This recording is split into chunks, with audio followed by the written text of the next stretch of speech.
அதெல்லாம் எடுத்து போட்டாங்களா? என்னங்க சார் இங்கே இருக்கு. இது எல்லாமே இன்னைக்கு எடுத்த போட்டோ.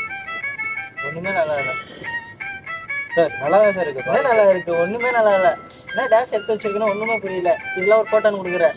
50 ரூபா தான் தர முடியும். நான் வச்சுக்கோ. இந்த வந்துட்டேன் ராசா. அடங்க அப்பன வதைக்க. இவனுங்க 2 பேரும் பேசுறத பார்த்தா இன்னைக்கு முடியாது போல. போட்டோ அனுப்பிச்சுடு எனக்கு. ஒரு இடத்துல ஷூட் பண்ண சொன்னா கேட்க மாட்டான் போல. 8 மாடி ஏறி வர வைக்கிறான். பார்க்க சோடா புட்டி மாதிரி இருக்கான். இவனை அடிக்கிறதுக்கா எனக்கு மிஷின் கொடுத்தாங்க.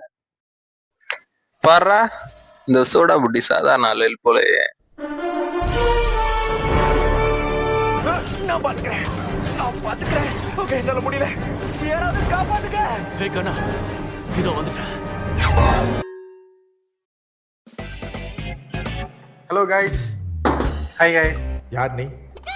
இந்த வீடியோவில் நம்ம இந்த ஷீல்டை எப்படி ஸ்க்ராட்ச்ல இருந்து ஸ்கிராப் வச்சு ரெடி பண்ணுங்கிற ஜேர்னி தான் பார்க்க போறோம்.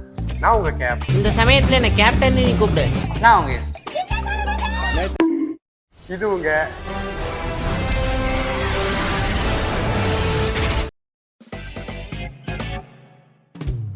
இந்த மெட்டல் செலெக்ஷன் பார்த்தீங்கன்னா நாங்கள் வந்து ஏர்டெல் டிஷ் இருக்குல்ல, அந்த டிஷ்ஷை தான் பயன்படுத்தியிருக்கோம். Parabolic dish. இப்போ ஷீல்டு கட்டிங்.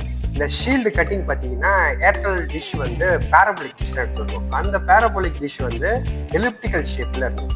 இந்த எலிப்டிக்கல் ஷேப் வந்து நம்ம ஷீல்டு செஞ்சால் வேற மாதிரி முட்டை மாதிரி இருக்கும். முட்டை ஷேப்பில் இருக்கும். அதனால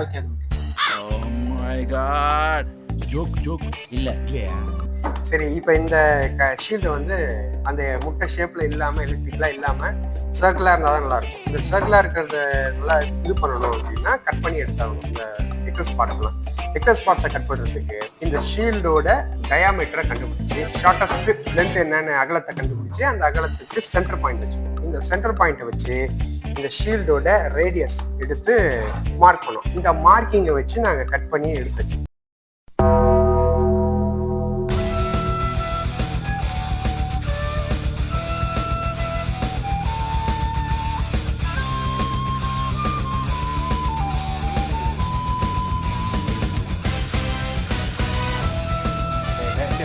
அவனை சொல்லி நிறுத்துங்களேன்டா.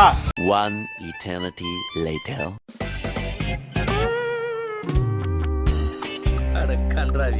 இந்த ஷீல்டோட ரவுண்ட் ஷேப் வந்து இந்த பேரபோலிக் ஷேப் வந்து வாபுலா இருக்கும். ரொம்ப மோசமான வாபுலா இருக்கு. இந்த ஷீல்டு வந்து ரொம்ப அன்ஸ்டேபிளா இருக்கும். இந்த ஷீல்டை வச்சு ஒரு இதுவும் பண்ண முடியாது. இப்போ இந்த ஷீல்டை வந்து ஒரு ஸ்டேபிளான டாட்டா மாற்றணும்னா என்ன பண்ணணும்? எக்ஸ்ட்ரா சப்போர்ட்ஸ் ஆட் பண்ணி நம்ம வாபுல் ஆகாமல் ஷேக் ஆகாமல் அதுக்கு நாங்கள் சூஸ் பண்ண ஸ்ட்ரக்சர் தான் ட்ரையாங்கிள் ஸ்ட்ரக்சர்.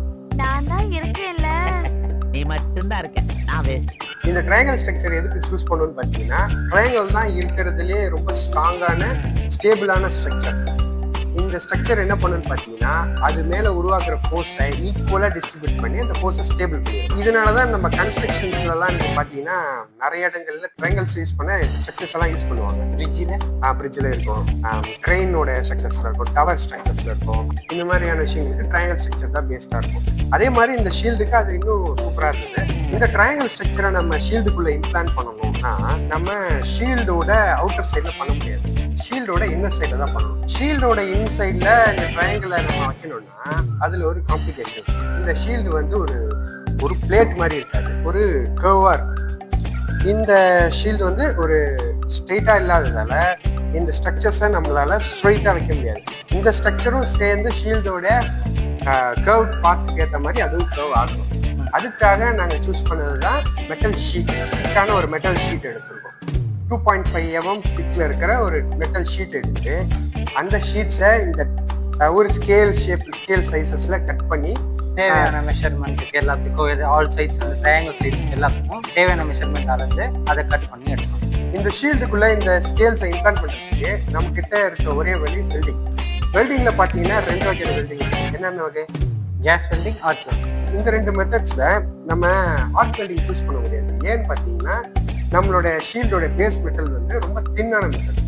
இந்த ஆர்க் வெல்டிங் வந்து இந்த தின்னான மெட்டல்ஸை வந்து மெல்ட் பண்ணும்போது டேமேஜ் பண்ணிடும். அந்த ரிஸ்க் நம்ம எடுக்க முடியாதுங்கிறதால கேஸ் வெல்டிங் வந்து ரிஸ்க் தான். பட் ஆனால் அது கொஞ்சம் பெட்டர் தென் ஆர்க் வெல்டிங். அதனால நம்ம கேஸ் வெல்டிங் போகிறோம். எல்லாம் நினைச்ச மாதிரியே சரிங்க திருப்பி விட்டானே, நான் என்ன பண்ணுவேன்? இங்க மாட்டினா சீவலு, இங்க மாட்டினா சிதறலு. சீவல் பெருசா சிதறல் பெருசா தெரியலையே. சிதறலே சமாளிப்போம். சுவாமியே!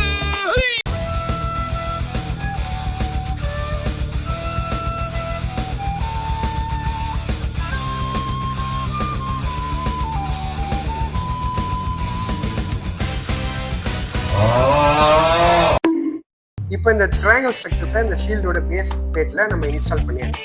இது இன்ஸ்டால் பண்ணதுக்கப்புறம் இதோட ஸ்டெபிலிட்டி ரொம்ப அதிகமாக இருக்கு. நம்ம இது கூட எக்ஸ்ட்ரா போனஸாக 2 பிளேட்ஸை வந்து இந்த ட்ரையாங்கிளுக்கு உள்ள வந்து பேரலாக வெல்ட் பண்ணியிருக்கோம். இது எதுக்குன்னு பார்த்தீங்கன்னா ஷீல்டோட ஸ்டாப்ஸை வந்து மவுண்ட் பண்ணுறது. இந்த ஸ்கேல்ஸை அப்படி பேரலாக மவுண்ட் பண்ணிட்டு பிளேட்ஸ் மேலே 4 போல்ட் அண்ட் நெட்ஸை வச்சு வெல்டு பண்ணிட்டோம்.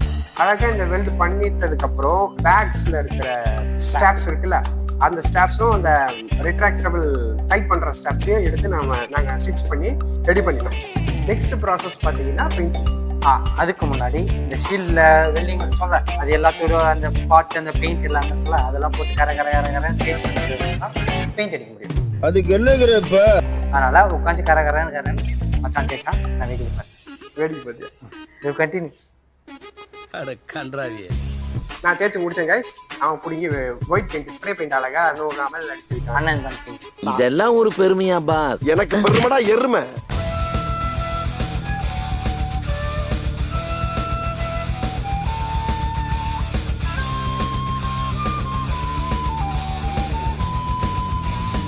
Guys inner painting okay. இப்போ வந்து ஷீல்டோட அவுட்டர் சைடு. ஷீல்டோட அவுட்டர் சைட் பெயிண்டிங் தான் இருக்கிறதுல ரொம்ப காம்ப்ளிகேட்டடாக இருக்குது. எப்படின்னு பார்த்தீங்கன்னா அந்த ஷீல்டை வந்து பர்ஃபெக்டாக அந்த சர்க்கிள்ஸை மார்க் பண்ணி ஃபஸ்ட்டு பெயிண்ட் பண்ணணும். ரெண்டாவது நடுவில் இருக்கிற ஸ்டார் இருக்கிறதுல தலைவலி பிடிச்ச வேலைன்னா அதுதான். இந்த ஸ்டாரை வரைகிறதுக்கு ப்ரொடெக்டரு காம்பஸ் இதுன்னு சொல்லி வச்சுக்கிட்டு ஸ்கேல்னு வச்சுக்கிட்டு நான் பட்ட பாடு. எவ்வளோ நேரம் ஆயிடுச்சுன்னா பார்த்தீங்கன்னா ஒரு அரை நாள் கிட்ட இந்த ஸ்டாருக்கு மட்டுமே நான் செலவு பண்ணியிருக்கேன். இந்த ஷீல்டு வந்து இதோட ஸ்டெபிலிட்டி என்னன்னு நீங்கள் கேட்கலாம். ரொம்ப ஸ்ட்ராங்காக இருக்கா இதுவான்னு கேட்டிங்கன்னா ஸ்டாப்ஸ் எல்லாமே பக்கவாக இருக்குது. ஸ்ட்ரென்த் வைஸ் எல்லாமே சூப்பராக இருக்குது. எதுக்குன்னு தூக்கி போட்டெல்லாம் பார்க்கல. தூக்கி போட்டோம்னா போயிடும், நாசமாக போயிடும். ஒரு நாள் என் ஃப்ரெண்டு வந்து தம்பிள்ஸ் இருக்கு, தம்பிள்ஸ் எத்த அடிக்கிறேன்னு சொல்லிட்டு அடிக்கலான்னு வந்தான். நான் ஷீல்டை வச்சு காப்பாத்துறேன்னு சொல்லிட்டு இப்படி நிறுத்தினேன். அப்புறம் சொட்டை எடுத்துட்டோம். திரும்பவும் அதே மாதிரி பேக் சைடில் ஒரு தமிழ் செச்சு ஒரு தட்டி சிம்பிள் எடுத்துட்டோம். சொட்டை எடுத்துட்டோம். இது மாதிரி பல டெஸ்டிங்ஸ்க்கெல்லாம் போயிருக்குது. டேமேஜஸ் நிறையா இருக்கும். அங்கே பார்த்தீங்கன்னா புல்லட் டெஸ்டிங் கூட பண்ணிருக்கோம். 2 புல்லட். ஓகே கைஸ், நெக்ஸ்ட் வீடியோவில் பண்ணலாம். பாய்.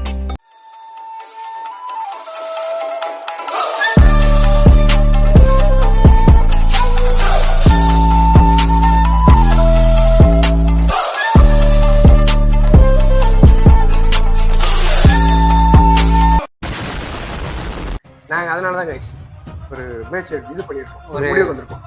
ஒரு இன்வென்ஷன் புதுசாக ரெடி பண்ணிட்டு இருக்கோம். அது நெக்ஸ்ட் வீடியோவில் வரும். ஒரு இன்வென்ஷன், புதுசான இன்வென்ஷன், யாரும் கண்டுபிடிக்காத சான்ஸே இல்லை. வடக்கு நண்பர்கள் சேர்ந்து பிரத்யேகமாக பிடிக்க டெக்னாலஜி கூடிய சீக்கிரம் வரும்.